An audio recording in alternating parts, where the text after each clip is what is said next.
Hello everyone. Today we're going to be taking a look at golden ages.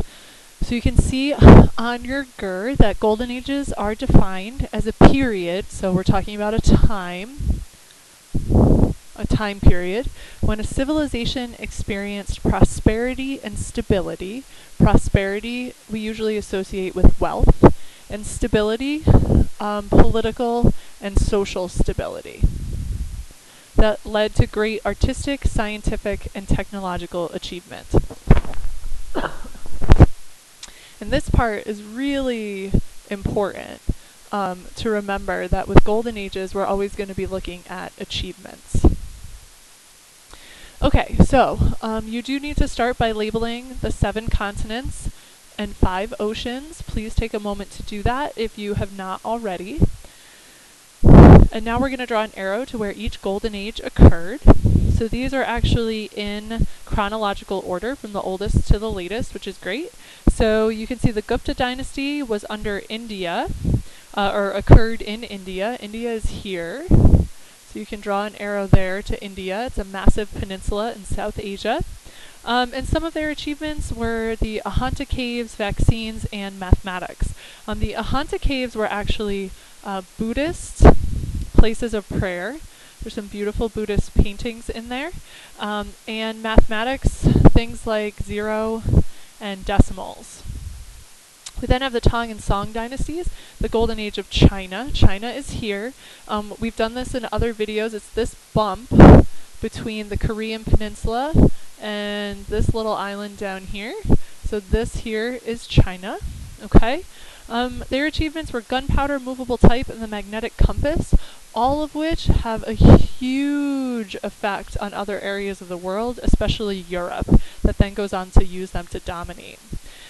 Lastly, we have the Abbasid Empire, the golden age of Muslim culture. So we're looking at, they practiced Islam, and we can see that their achievements are connected to their belief in the 5 pillars.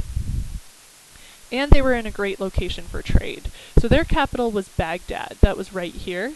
And Baghdad had something called the House of Wisdom, which is where many ancient works of philosophy and science were translated by the Muslims and then used to create new interesting technologies.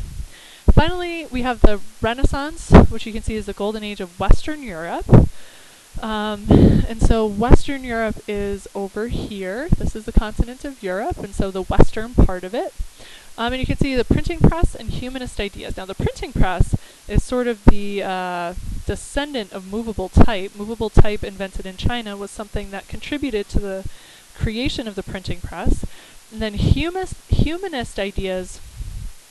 Humanism is this focus on individual or human achievement and potential, right? What can we achieve?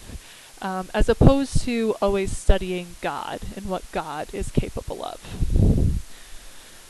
Okay, I'm going to move my sheet down for just a second.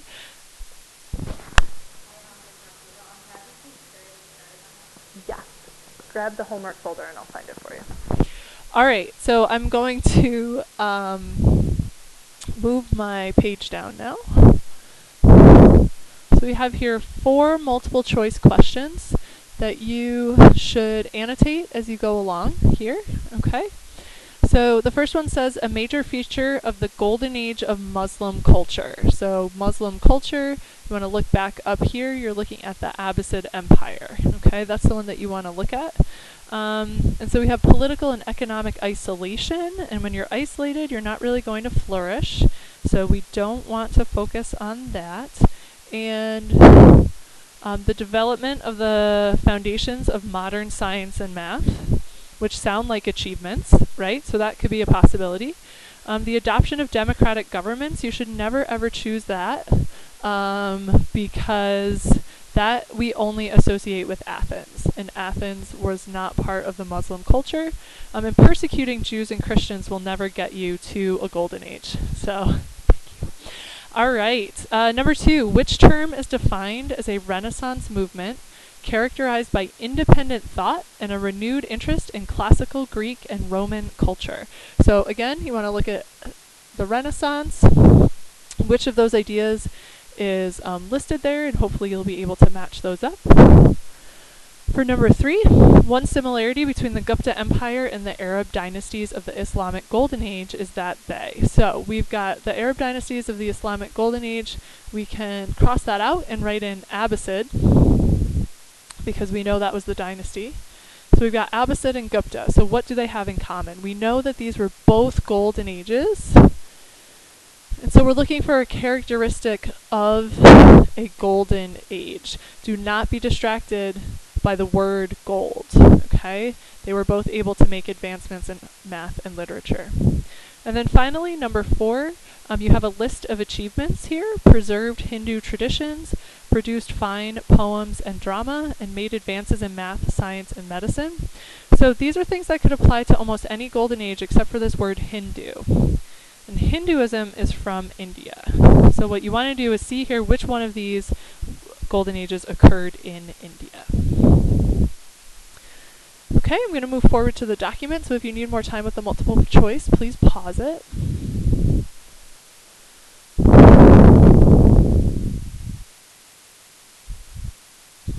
Alright, this document is about the Pax Mongolia, or the Golden Age of the Mongols. So this says, though much of what the Mongols wrought or brought about on their westward march was destructive, some benefits were reaped from their forays or raids into Europe and conquests in Muslim areas. So this is telling me, okay, there were a lot of really negative things, but there were also really positive things. And so that tells me that they're going to go on to tell me about many of the positive things.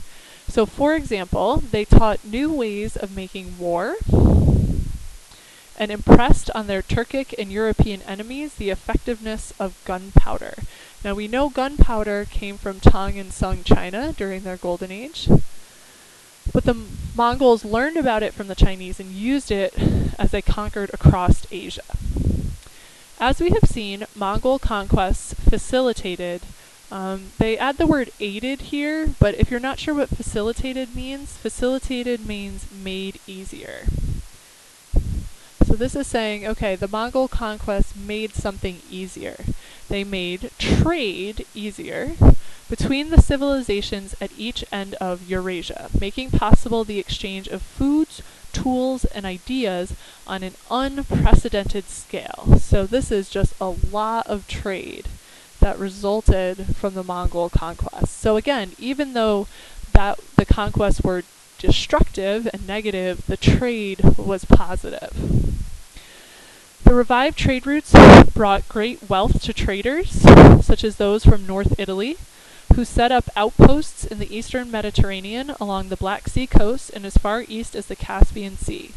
Because the establishment of these trading empires by the Venetians and Genoans provided precedents or examples for the later drives for overseas expansion by peoples such as the Portuguese and English, they are of special significance in global history. So this is saying that the trade also inspired long-distance explorations. So at first, that long distance was just to areas outside of the Mediterranean, but we'll go on to see that they also mean larger explorations when the Europeans eventually go all the way around Africa and across the Atlantic to North and South America. So the question is, according to Robert Giuseppe, who is the author, so according to this source, what was one change that resulted from the interaction between the Europeans and Mongols? So you only need one change here. That was a result of this interaction. And so that is what this entire document is about. And I've underlined a few things there that you can look at and annotated a few. So go back and look at what we did. And I'm going to move forward to the outside info.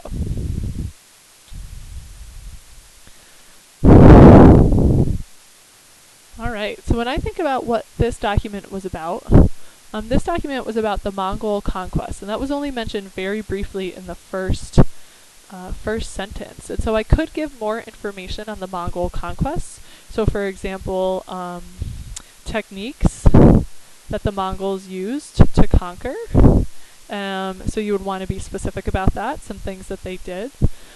and what they were really good at that allowed them to conquer as much as they did. And we also saw they listed some technologies like gunpowder that I annotated where it came from. So you could you could list here in your outside information gunpowder and where it came from,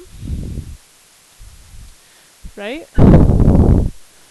So that would be great.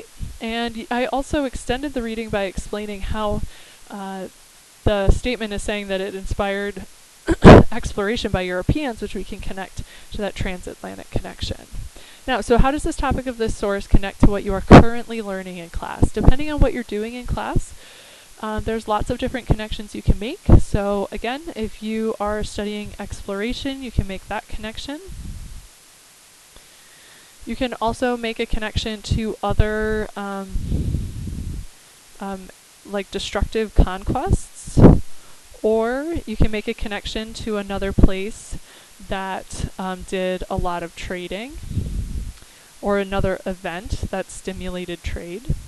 And what I would say here is make sure that you have both the connection to the document and to what you're doing in class. So you could start this by saying in the source, it says, you know, blah, blah, blah, blah, blah. And in class, we are learning, blah, blah, blah, blah, blah. And then how they connect. So these connect because. And what you want to explain is that are they similar things? Are they different things? Are they about the same topic? You want to explain that connection to really thoroughly show how you are connecting. That's to try to help you build some document analysis skills. All right, thank you everybody.